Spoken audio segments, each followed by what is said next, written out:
अस्सलाम वालेकुम my excellence family, I hope you will be fine. Oxford school of excellence से sir ने पूछा है कि कुछ स्टडी टिप्स शेयर कर दें। तो सबसे पहले तो सर को बहुत थैंक्स कि उन्होंने हमारा पेज भी लाइक किया हुआ है और वीडियोस के साथ वो बड़े अच्छे कमेंट्स भी करते हैं और कनेक्टेड भी रहते हैं। तो एप्रिसिएशन बहुत जरूरी होती है जब वो आपको आप जैसे लोगों से मिले, यानी अपने जैसे लोगों से मिले। हमारे अपने प्रोफेशन के लोग हमें अप्रिशिएट करते हैं तो फिर हमें बहुत ज्यादा खुशी होती है। और मैं उन तमाम प्रिंसिपल्स और टीचर्स को थैंक यू कहना चाहती हूँ जो बहुत अच्छे अच्छे प्रोडक्टिव कमेंट्स करते हैं, हमारी वीडियोस को और हमारे बच्चों को अप्रिशिएट करें। तो अप्रिसिएशन जो है वो किसी भी काम की इम्प्रूवमेंट के लिए बहुत जरूरी है। सर ने क्वेश्चन किया था कि स्कूल में स्टूडेंट्स की स्टडीज को बेहतर बनाने के लिए कोई टिप्स दे दें। तो आई थॉट की कुछ चीजें जो मेरे माइंड में है मैं आप लोगों के साथ शेयर कर देती हूँ। उनके कमेंट्स की हमें ज्यादा खुशी इसलिए भी होती है कि उनके स्कूल के नाम में भी एक्सीलेंस आता है और हमारे स्कूल के नाम में भी एक्सीलेंस आता है। तो कुछ ना कुछ चीजें मुश्तरक होती हैं और डेफिनेटली हम सब एक ही काम करें, नेशन को सर्व करें। तो कहीं ना कहीं हमारे टारगेट्स भी सेम है और हमारे जो प्रोसीजर्स हैं वो भी सेम है। सरगोदा में तो ये कल्चर हमने काफी कॉमन किया हुआ है कि हम एक दूसरे के स्कूल्स विजिट कर लेते हैं और इसका मैंने आपको बताया था कि जल्द ही I give you introduction to that platform. Sir ने पूछा है कि स्कूल में बच्चों की स्टडीज को बेहतर करने के लिए कुछ टिप्स दे दें। तो मेरे माइंड में कुछ चीजें थी तो मैंने सोचा कि मैं आप लोगों के साथ शेयर कर देती हूँ। सबसे पहले तो स्कूल का एनवायरनमेंट देखिए। स्कूल जो है वो सिर्फ दीवारों, कमरों और क्लासेस का नाम नहीं है, बल्कि स्कूल का जो स्ट्रक्चर है वो बेसिकली बिल्ड होता है आपके एनवायरनमेंट पे कि आपके स्कूल का एनवायरनमेंट कैसा है। आप बिल्डिंग बहुत हाई फाई ले आए, आप बहुत जबरदस्त सा फर्नीचर रख दें, लेकिन स्कूल में एंटर होते हुए बच्चा अगर खौफ महसूस करे और वो स्कूल में ना आना चाहे, स्कूल के साथ उसको कोई एफिलिएशन ना हो, तो आपकी वो बिल्डिंग और वो स्ट्रक्चर किसी काम का नहीं है। तो आपने सबसे पहले अपने एनवायरनमेंट पे काम करना है। तो आपका जो एनवायरनमेंट है that should be conducive learning environment, कि आपका स्कूल का एनवायरनमेंट फ्रेंडली हो और बच्चा वहां पर आते हुए घबराए ना, परेशान ना हो और वो चाहे कि मैं शौक से स्कूल आऊं। नंबर 2, स्कूल में एंटर होने के बाद स्टूडेंट की ज्यादा से ज्यादा इंटरेक्शन टीचर के साथ होनी है और उसने अपना ज्यादा टाइम क्लासरूम में स्पेंड करना है। तो क्लासरूम एनवायरनमेंट को कंट्रोल्ड रखना और उसको डिस्ट्रैक्शन फ्री रखना भी स्कूल की रिस्पॉन्सिबिलिटी है और टीचर की रिस्पॉन्सिबिलिटी है। Then teacher and student relationship, teacher और स्टूडेंट का relationship that should be balanced. उसमें टीचर को बहुत ज्यादा बच्चों के साथ फ्रैंक भी नहीं हो जाना और बच्चों के साथ बहुत ज्यादा डिस्टेंस भी मेंटेन नहीं कर लेना। वो इस तरह का रिलेशनशिप हो कि आपका स्टूडेंट कोई भी बात आपके साथ शेयर करने से घबराए ना, परेशान ना हो और वो आपसे क्वेश्चन कर सके स्टडी रिलेटेड। और इतना ज्यादा फ्रैंक भी नहीं हो जाना कि हर गॉसिप्स हो रहे हैं टीचर के साथ और एक बीच की जो बाउंड्री है वो खत्म हो गई है।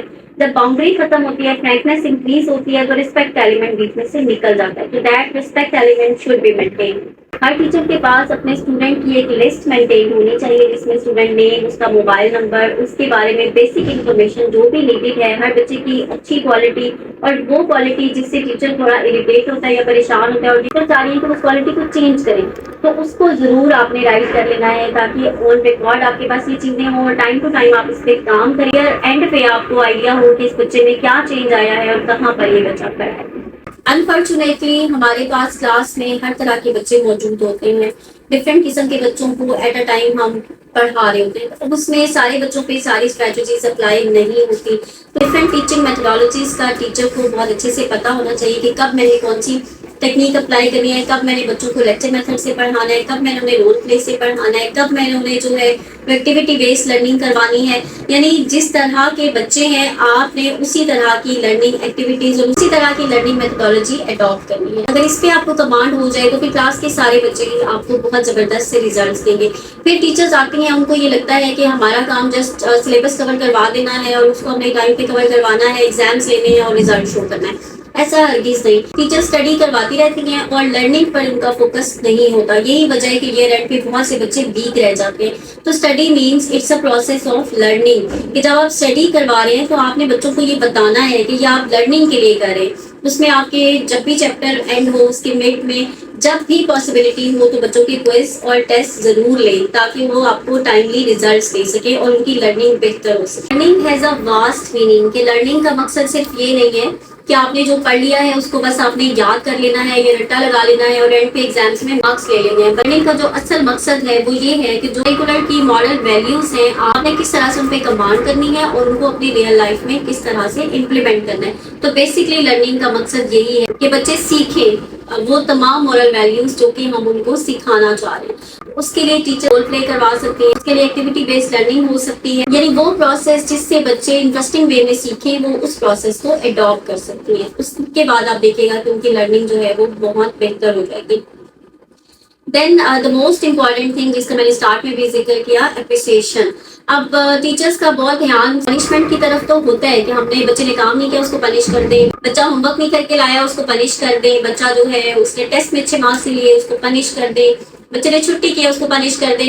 तो punishment is not the solution. Punishment आप दे के बच्चे को अपने अगेंस्ट कर लेते हैं। बात मैंने देखा है टीचर्स किस तरह की पनिशमेंट दे देती है कि बच्चे को क्लास से बाहर खड़ा कर दिया, चेयर पे खड़ा कर दिया। तो ये फिजिकली आप उसको थका रहे हैं, इसके अलावा आप कुछ भी नहीं करें, क्योंकि जब आप बच्चे को क्लास से आउट कर देते हैं तो बहुत हैप्पी हो जाता है। उसके लिए पनिशमेंट नहीं, उसके लिए एक्साइटमेंट होती है। क्लास से बाहर जाएगा और इधर उधर देखेगा, टाइम वेस्ट हो जाएगा और वो घर चला जाएगा। तो punishment should also be productive. Punishment से आप वो कुछ नहीं सिखा सकते जो आप रिवॉर्ड से सिखा सकते हैं। एप्रिसिएशन से आप ज्यादा अच्छे रिजल्ट्स जो है वो हासिल कर सकते हैं। छोटा सा स्टार या आपका एक छोटा सा गुड जो है उनका एक्साइटमेंट लेवल जो है उसको बहुत हाई कर देता है और बच्चा बहुत खुशी से घर जाता है और जाके बताता है कि आज मैंने ये काम किया था तो मुझे स्टार मिला है, आज मुझे जो है वो गुड मिला है। इसके अलावा आप छोटी कैंडीज, चॉकलेट्स और इस टाइप के गिफ्ट्स भी आप बच्चों को दे सकते हैं जिससे उनमें काम करने का जज्बा मजीद बेहतर होगा। तो मार और पनिशमेंट से बेहतर एप्रिसिएशन है। तो डू वर्क ऑन दैट। इसके अलावा बच्चे स्कूल आते हैं लेकिन उन्हें पता ही नहीं है कि हम स्कूल क्यों आते हैं, हमारा मकसद क्या है। हमने बस टेस्ट देने हैं, एग्जाम देने हैं, पास होना है और बस फिर हमें डिग्री मिल जाएगी, मैट्रिक की सनद मिल जाएगी और बस दैट्स इनफ। तो बच्चों को बताएं कि एक्चुअली आप स्टडी किस लिए कर रहे हैं। जब उन्हें क्लियर होगा कि स्टडीज वो किस वजह से कर रहे हैं और आगे लाइफ में स्टडीज की इम्पोर्टेंस क्या है, तो फिर उनका दिल चाहेगा कि वो स्टडीज की तरफ आए। बहुत से बच्चे ऐसे होते हैं जो फाइनेंशियल क्राइसिस से गुजर रहे होते हैं, तो उनको चीजों की वर्थ का आइडिया होता है, तो उनके टारगेट्स होते हैं हमने लाइफ में ये जगह अचीव करनी है या हमने लाइफ में ये चीजें अचीव करनी है। तो वो बच्चे फिर मेहनत करते हैं। जो कुछ सारी चीजें मिल जाती हैं उनके पास टारगेट्स नहीं होते, वो ख्वाब नहीं देखते। तो उनको टारगेट्स और उनको ख्वाब आप लोगों ने दिखाने, टीचर दिखाता है। कुछ चीजें थी जो मुझे लगा कि बहुत ज्यादा इंपॉर्टेंट है, इस पर थोड़ा सा काम कर लेना चाहिए। लेकिन एक चीज हमेशा याद रखिए, teaching is related to student and teacher. जब तक स्टूडेंट पढ़ना नहीं चाहेगा और टीचर पढ़ाना नहीं चाहेगा तो हम प्रिंसिपल्स कुछ नहीं कर सकते। हमारे लिए चूंकि सर एक प्रिंसिपल हैं तो मैं सर के लिए यही टिप दूंगी, अगर आप चाहते हैं कि आपके स्कूल में स्टडी सिस्टम बेहतर हो तो उसके लिए टीचर ट्रेनिंग पे फोकस करें, क्योंकि टीचर ट्रेनिंग के बगैर, टीचर्स को सिखाए बगैर हम रिजल्ट्स नहीं ले सकते, हम बच्चों को नहीं सिखा सकते। जब तक टीचर को नहीं पता कि मैंने क्लास में जाके क्या पढ़ाना है, किस तरह से पढ़ाना है और बच्चों को डील किस तरह से करना है, टीचर को टीचिंग मेथोडोलॉजीज और बाकी चीजें नहीं आएंगी, तब तक हमें रिजल्ट्स नहीं मिल सकते। तो आप अपनी टीचर्स की हायरिंग पे बहुत ज्यादा फोकस रखें और टीचर्स की ट्रेनिंग के ऊपर भी बहुत ज्यादा फोकस रखें। इसके लिए बहुत से इदारे भी हैं प्रोफेशनली जो टीचर्स को ट्रेनिंग करवाते हैं। हम लोग भी अपने स्कूल में डिफरेंट लोगों को बुलाकर ट्रेनिंग्स करवाते हैं और इसके अलावा मैं खुद भी टीचर्स ट्रेनिंग करवाती हूँ और अपनी जो टीचर्स हैं उनको हम खुद ही ट्रेन करते हैं, क्योंकि बाहर से अगर कोई आएगा तो एक या दो दफा बताकर चला जाएगा। तो हमें खुद ऑन टॉस होने की जरूरत है, तो अपने स्टाफ को सिखाने की जरूरत है और इसके लिए लर्निंग प्रोसेस कभी भी नहीं रुकना चाहिए। तो मैं खुद भी हर वक्त सीखती रहती हूँ और जो कुछ सीखूं फिर अपने स्टाफ को भी आकर सिखाती हूँ। तो focus on your teachers learning and also your improvement. Thank you so much.